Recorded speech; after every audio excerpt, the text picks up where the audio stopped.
नमस्कार, live news TV में आपका स्वागत है। और आज हमारे साथ डॉक्टर जनक यानी कि जो विधायक हैं भरमौर से हमारे साथ मौजूद हैं। और आपको बता दें कि राजनीति के आने के बाद जो है फिर से ये चाहते हैं लोगों की सेवा करना, क्योंकि ये पेशे से डॉक्टर भी हैं और न्यूरो सर्जन भी हैं। जानेंगे इनसे इनसे बात करेंगे कि जो लोगों से की जो सेवा करने के लिए हमेशा तत्पर रहते हैं और फिर से आग्रह किया है सरकार से कि उन्हें सेवा का यहाँ पर मौका मिले। सर, लाइव न्यूज़ टीवी में आपका स्वागत है जी।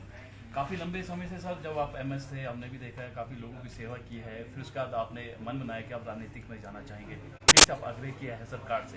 सर, थोड़ा हमारी जनता को बताइए किस तरह का आग्रह आपने। देखिए, हमने सरकार से आग्रह किया है कि जो प्रशिक्षण, जो अनुभव एक डॉक्टर के नाते हमारे पास है, उसका हम उपयोग अपने प्रदेश के लोगों की सेवा के लिए जारी रखना चाहते हैं। और इसके बदले में हमें सरकार से कोई वेतन नहीं चाहिए, कोई कुछ नहीं चाहिए। अभी सरकार को तय करना है कि हमारी सेवाएं as a doctor, as a neuro surgeon प्रदेश के लोगों के लिए उनको चाहिए या नहीं चाहिए। सर, इसमें क्या रहता है सर, जैसे आप विधायक हैं, पहले आप नौकरी यहाँ पर कर रहे थे, फिर विधायक हैं, तो इस तरह का प्रावधान रहता है कि आप सेवाएं दे सकते हैं एज ए। देखिए, एज ए डॉक्टर तो मेरे पास लाइसेंस है, वो तो प्रैक्टिस तो कभी भी कर सकता हूँ, कहीं भी कर सकता हूँ। बहुत सारे ऐसे पॉलिटिशियन हैं अभी भी सदन के भीतर जिनके अपने व्यवसाय है, तो चिकित्सा तो मेरा एक व्यवसाय है।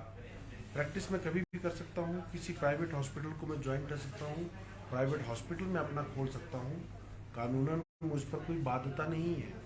परंतु मैं पहले अपना जो अनुभव है अपने प्रदेश की जनता के लिए निःशुल्क प्रदेश के किसी भी सरकारी अस्पताल में, जहाँ पर सरकार उचित समझे, जहाँ पर न्यूरो सर्जरी की सुविधाएं लोगों को मिल सकती हैं, तो हम जितना भी समय हम वहाँ निकाल सकते हैं, हफ्ता, 10 दिन, 15 दिन, लोगों के वेलफेयर के लिए वो हम तैयार हैं। सर, क्या लगता है कि न्यूरो सर्जन काफ़ी कम देखा गया है प्रदेश के, हम बात कर रहे हैं।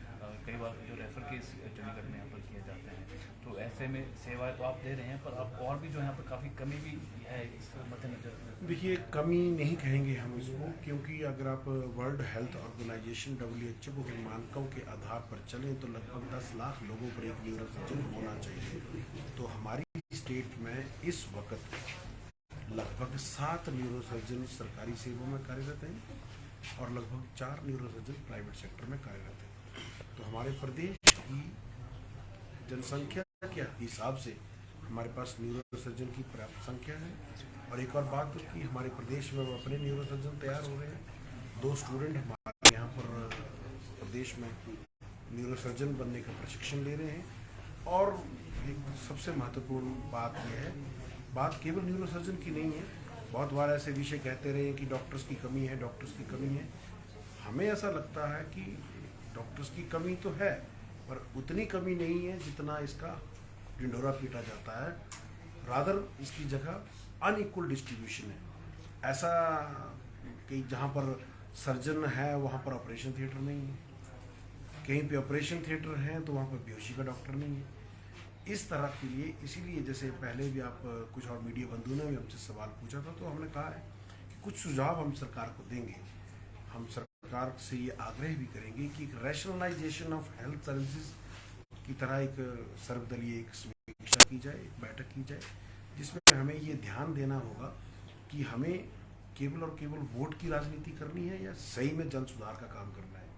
अगर जन सुधार का काम करना है तो हमें वोट की राजनीति से, दलगत राजनीति से ऊपर उठकर ऐसे विषय पर चर्चा करनी होगी और ऐसे सुझाव और ऐसे नियमों पे हमें काम करना होगा, जिससे देखिए, कोई लड़का जब भी सर्जन बनता है या किसी भी स्पेशलिटी को करता है तो उसका सही उपयोग सही मायने में प्रदेश के हित के लिए हो। ये इस तरह के सुझाव हम सरकार को देना चाहते हैं, क्योंकि इतना सारा उसका ट्रेनिंग जो भी वो करता है उसका फ़ायदा प्रदेश के लोगों को मिले, उसको भी लाभ मिले, डॉक्टर को भी, क्योंकि जिस स्पेशलिटी में डॉक्टर ट्रेन होता है उसको उस अनुरूप काम न करने को मिले तो वो परेशानी का कारण बनता है। तो बहुत सारी बातें हैं, बहुत सारे विषय हैं, हर विषय को मीडिया के सामने नहीं कहा जा सकता। केवल इतना कहूँगा कि जो हमने देखा 15-20 साल के अपने इस डॉक्टरी के अनुभव में उसके बहुत सारे सुझाव हम सरकार को देंगे और हम आशा करते हैं कि सरकार सकारात्मक भाव से इन विषयों पर गहन चिंतन करेगी और कुछ अच्छे परिणाम प्रदेश के स्वास्थ्य क्षेत्र में आएंगे। सर, आपने एक सेवा करने की इच्छा भी जताई है, तो इस संदर्भ में आपकी अभी मुख्यमंत्री से या स्वास्थ्य मंत्री से बात हुई, आप उनके सामने रखी अपने? हमने प्रदेश के मुख्य सचिव को इस विषय में सूचित किया है और अब हम जल्दी ही माननीय स्वास्थ्य मंत्री से भी और मुख्यमंत्री जी से भी इस विषय पर बात करेंगे। और लोगों की सेवा के लिए विधायक के रूप के साथ साथ डॉक्टर भी यहाँ पर जीवन का यही पर्याय है कि जितना जीवन दूसरों की सेवा में लगाया जाए वही जीवन जीना है। तो चाहे विधायक के नाते है चाहे डॉक्टर के नाते है, हमारा तो मकसद जीवन में केवल एक है कि जब तक जीवित रहें जन सेवा में लगे रहें। बहुत बहुत शुक्रिया सर हमारे साथ बातचीत करने का।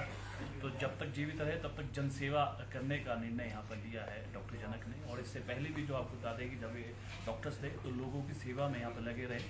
इवन देन तक कि डॉक्टर हैं और इसके बाद जब ये चुनाव में जब बिजी थे तभी लोगों की जो है सेवा यहाँ पर कर रहे हैं, तो अभी इच्छा जताई है कि अभी भी जो है ये लोगों की सेवा करना चाहते हैं एज ए डॉक्टर। अभी डॉक्टर हैं, जिस तरह से इन्होंने कहा कि डॉक्टर हैं और डॉक्टर हमेशा रहेंगे और लोगों की सेवा करना चाहेंगे, वो भी बिल्कुल निःशुल्क, किसी तरह का कोई जो शुल्क सरकार से नहीं लेंगे।